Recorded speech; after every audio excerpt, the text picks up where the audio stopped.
So I picked penguin is the theme, but I found this place in Tasmania which is called Penguin, and I know the link's been put in the chat, but I loved this whole place. Like, it was everything kind of had that penguin theme to the shop front. So all the shop signage is all like penguin stuff. Like, there's a penguin like mowing a lawn, and like a penguin like filling up a car, and like, it's amazing. But they also have this penguin statue, which I love. So there's lots of stuff. I don't know if everyone's got it up on their screen, but there's lots that I like within this. So we've got the penguin, there's the tree, the two trees kind of frame it really nicely, but there's also like a family sat on the bench. And then I think it's a penguin themed like rubbish, like a bin as well. I think it is in the background, which is great. But I'm going to start. I think what I would start with is the penguin, because I'm going to use that as like a structure for the image. So I'm probably going to put it a bit further forward than it is in my view. It's kind of, I knew I was going to draw this, so I should have practiced drawing this, but I'm probably just going to sketch it out quickly. It's kind of shaped. I don't think you need to practice. I think I like the immediacy of it, but I also I really noticed, oh, you're already thinking about storytelling, which I find super interesting. Sorry, didn't want to interrupt. Please continue. No, that's nice. Like, no, please do, please, because I will just talk. I will just yeah. That's what we want. We want you to talk and draw at the same time, which is always, oh, she's got a timer. This is a professional right here. Yeah. Seriously, want to keep an eye on the time. But yeah, so I'm probably gonna. I'm using it's actually quite a dark pencil for plotting in. It's like a dark indigo pencil, which is one of my favorites. But like, I know I'm probably going to cover most of this up. But I'm just going to plot it in. Oh, I don't want that there. And I'm just thinking like. What I don't want is something going through the head, because actually the path is here, and I'm not going to fit that tree in because so maybe I'll move the tree like a little bit. I'm probably going to regret moving so much around later on, but I'm just kind of making sure I've got all the bits I like. And I think like having the tree in there on the grass is going to then, when I put the C in, which has to go above its head there, it's going to show that this is land and that's sea, whereas if I didn't have the tree it might look a bit odd. And then I want to put the other tree in, but I think I'm not going to fit that in either, so maybe, I don't know, put it there. And I don't do this for all of my drawings, but I suppose it's kind of like picking those bits that I actually want to have in the image, maybe that's going to look. I also don't want it to look like it's winter, but I'm worried that my bare trees are going to make it look a bit wintry, so maybe make sure we've got some green coming in there. Because this looks like a sunny day. Oh, yeah, this looks like a sunny day, right? This is, I think. Yeah. I'm just going to structure.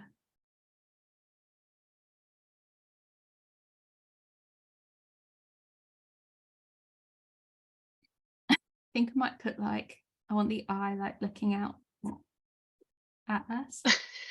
It already looks hilarious, but the reference is also like, I mean, that penguin looks so stupid. You nailed the expression. The vacant stare. Yeah, like a little bit cheeky as well. Like, yeah. But I loved, because I was like driving around in the car the Google Maps car, and didn't know this was here, and then like just turned around and I was like, oh, there's a massive penguin statue, which I just think is really funny. And we've got that bench there with those people. We could put, but I also might put like some people I might just make up some people walking as well, maybe like here. Maybe we'll come back to those, they might get covered up, but maybe we can put those in. Okay, so now let's cover it up and make a mess. So then I'm going to just use like, I think you mentioned like a materials list, but I honestly have just like so much stuff in front of me that I could just like use, and I kind of like a big mess of stuff. But maybe let's get some like, maybe this, do the sky maybe first, because that's when I did the one before, I used this for the sky, but I didn't plot. Oh, I can't remember what's going on there with that tree. Let's do that.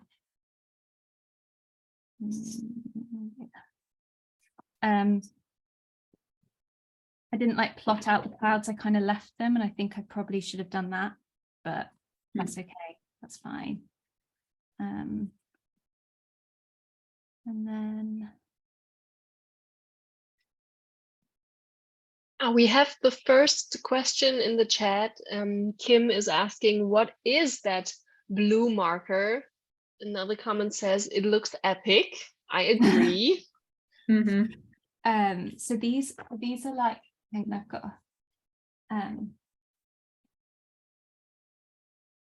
like a little collection of them. They're Montana pens, so they come in set colors, like this orange one and this blue one and this pink one. They're all like standard colors that you can get. They're an acrylic marker, but you can also buy them empty. So these ones are all empty ones. And then you can buy the ink and mix them yourself. So you can mix in any color you want. So this blue one is like a standard one, but I've hacked it. So I put a video up on Patreon last week where I just hacked some new colors for my like extensive Montana pen collection, but they're really useful. They kind of dry almost matte, which is really nice, almost like a Posca, but you can hack them, which is nice. Yeah,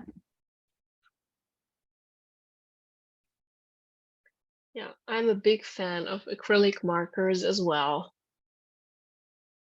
They're so They're good, super fun, especially for covering up mistakes. I love yeah them.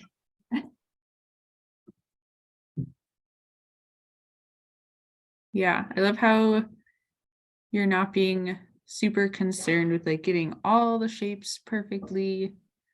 Just very carefree and just immediate. Yeah, it might get, I mean, there's probably not enough time to get like two. I realized I've just actually not planned this time very well. But there's probably not enough time to get everything perfect. So, but what I might do is kind of work in a way that's kind of really loose to begin with, and then I might sort of shuffle things to get a bit more tight, like get tighter afterwards. But just realized I should probably speed up my drawing. Let's see if I can.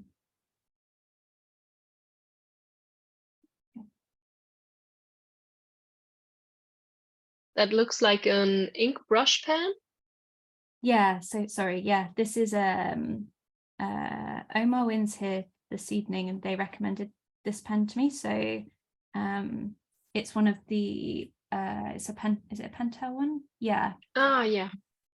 So I bought a few more of those recently as well. I really like I'm using a lot more ink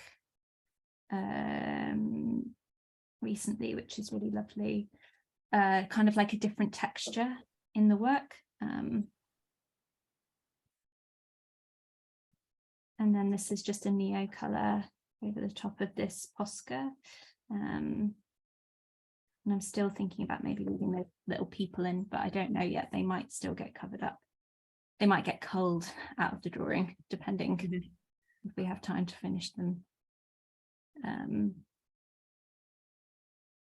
I really don't want it to look too, I kind of see this as quite a summery image. So I'm trying to like, some of my colors I've chosen are maybe a bit dark, and maybe I'm just trying to pull it back a bit so it's not so dark.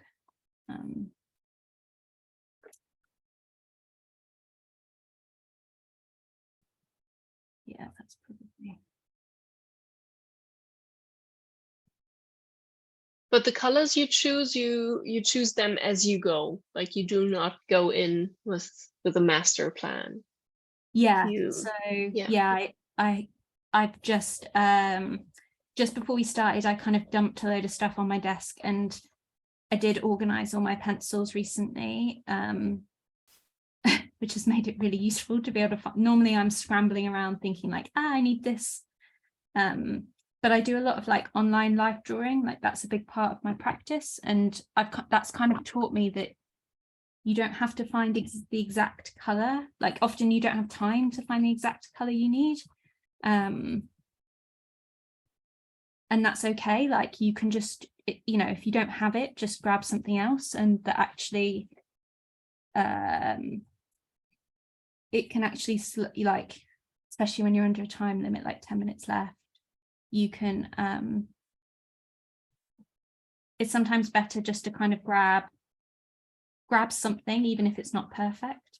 But no, I don't tend to plan unless I'm doing something like, if I was sitting down for myself and drawing, or if, you know what, actually the time I actually plan my color palettes is when I'm drawing for myself on the sofa, because I can't take everything with me to the sofa, which is like 5 steps that way to the right of me. But that's when I tend to give myself a really limited palette, and like I'm a bit more considered, because otherwise it gets like just ridiculous to take everything over there.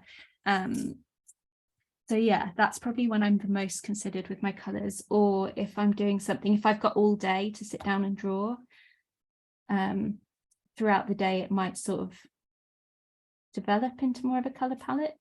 But yeah, it's quite intuitive, but I think that's I don't know if you both find this, but from drawing on location, like colors kind of come a bit more intuitively from having that time drawing outside. And yes, I like my approach to color is very similar. Like I'm not too concerned about super realistic color, about matching everything. But it's also, I think that has a lot to do with mixed media as well, because just like some of the media or some of the pens or the crayons, you cannot mix them super well. It's not like watercolor or gouache where you can get an exact shade of something. So I think mixed media really helps with interesting color choices as well. At least for me, it does. Having that restriction where you can't get every single shade. Yeah, unless you're using, someone on my Patreon recently has been using alcohol markers, and I don't own any alcohol markers because I don't really like, they're not something I've sort of loved using or have got. I'm not really a fan of how they bleed through the page, but I actually loved what one of my patrons created with them. So I started looking at them in shops, and alcohol markers come in the most insane range of colors. Like it's amazing what the color range they come in.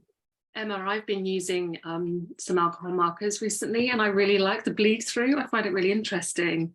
Oh, is that, I can't see the screen. Is that Emma? It is MSC. Yeah. Yeah, it's I got them kind of almost accidentally, and the colours were crazy, but there was a really nice natural palette. And then I found that the bleed through, I quite liked the unexpected element of it. I mean, I've only been using more for the unexpected sketchbook stuff, you know, nothing to overly planned. But I quite like that fact that I could then work on the other side of the page and use the bleed through for like another image. Because it was kind of like it had like a different effect. Once it bled through, it was like a different color. I quite like this, just the randomness of it. I know exactly what you mean. It can look, the bleed through, depending on the paper, it can look incredibly pretty. Yeah. So you're just like the leaning smell, into also the smell of alcohol markers, it always reminds me, it reminds me of my uni days, because like I studied product design and we had a drawing class where we had to make like proper renderings of industrial products with alcohol markers. And we were in a room, like 20 students just drawing with alcohol markers for 6 or 7 hours straight. Like there were so many fumes in that room. lost a few brain cells. Probably. I used them when I went to New Zealand drawing. Well, I didn't go drawing. I went to see my brother, but I ended up drawing every day whilst I was out there. And it just I just couldn't get the greens. I couldn't get enough green. Like this, it's so green. Like I'd taken a lot of greens with me, but just not enough. So I went to an art shop there, and I was using mixed media, but not as much as I am now. And I just didn't really know what alcohol markers were. And I bought some. And then we were doing these road trips, and I kept opening them in the car. And my brother was like, please don't, you're not allowed to use those in the car.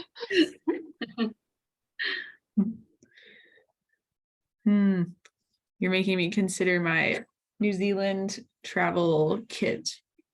Oh yeah. Oh, right. Green. What are you planning to bring? Apparently I need to bring more green than I was planning on. Yeah. I mean, so much green.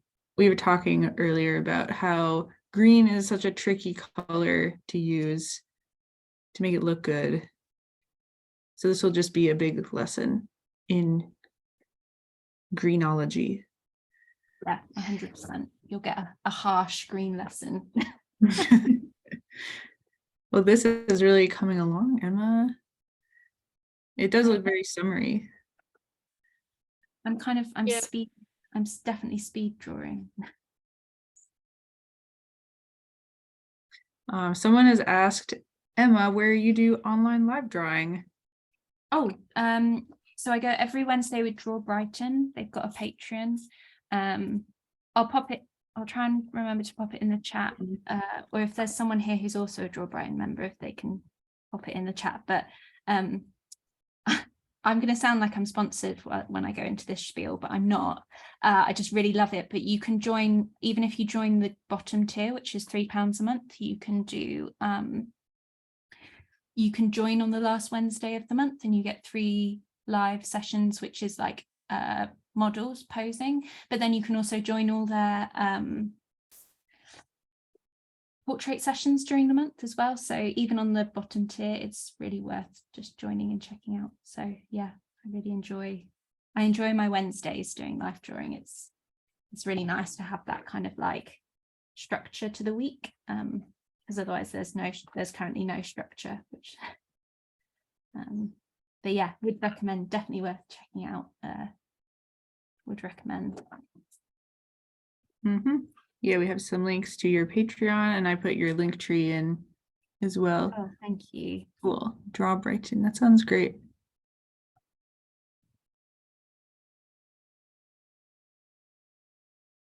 What was that brush you used? Is it called Milky Brush? Am I reading that right? Yeah. So a milky brush. Hang on, I can't. Yes, it's a Pentel Milky brush, and I got this. I haven't actually even put this up on Patreon yet. These I got from. Went to London last month and got this for the from London Graphic Centre. I got a couple of these, and they're really nice. Like they've got a push at the end, which I think most just brush pens don't, but they give like a really nice coverage. Like it's I find some brush pens are quite dry, like these ones can be like, they can be dry, yeah. Really work them. But these milky ones, I don't know why more brush pens don't do this. It's just got a pump on the end, and oh, amazing. Nice. And it sits quite nicely over the top of other stuff as well. So like let's put it over here. Ooh, wow. But I can only seem to find them in these like very pale, I mean, they're called milky brushes, so maybe that's why, but can only seem to really find them in these pale colors. But it would be nice if they came in more colors. I'm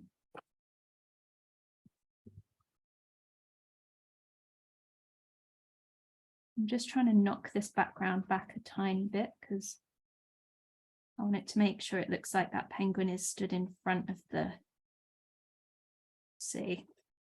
And maybe we'll put a little boat on so we know it's, maybe we'll put like a little boat back here.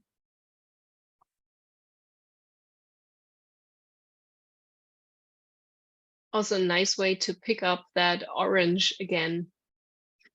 Yes, yeah. I'm really glad we did that Explorer one first, because I didn't have that on my desk until we did that. Okay, and then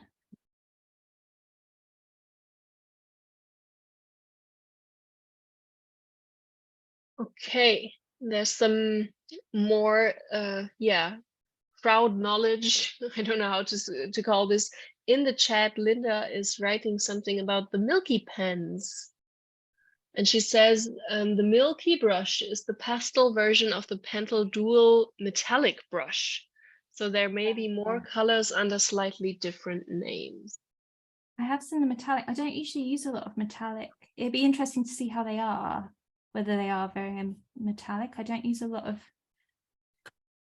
metallic in my work. Maybe I'm missing, maybe that's what it's missing, is some metallic, like yeah, but I understand the reluctance. I find like metallic is weird. I know, what are you supposed to do with it? Is it for us? yeah, I guess yeah, who is it for? Yeah, it's for calligraphy. It must be yeah, for I think so. right? Yeah. But I also have like some Winsor & Newton markers that are metallic. I don't know, like, and they are alcohol markers, and alcohol markers are not. Are they used for lettering these days? I don't know. I'm too old. What are the kids doing? Yeah. But that's good to know. Maybe I'll try them out. I really like I really like the way they're built, like, which is an odd thing to say, but it is satisfying to be able to like push that through rather than squeezing the pen. I think I'm done. I think I'm done. I'm tempted to like fiddle and put something in the foreground, but I'm like, maybe I should just walk away, or like maybe I could put, no, maybe that signpost, but then I don't want to overcomplicate that space behind. Quite like they're walking here, maybe like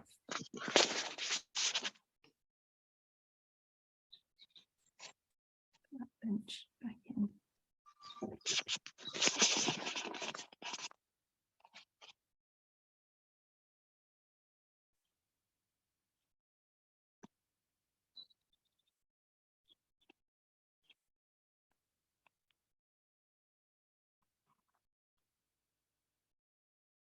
We have another question in the chat. Did you search for random penguin themed street views in Google Maps? How does that work? I like this. How does it work? Yeah, I just searched.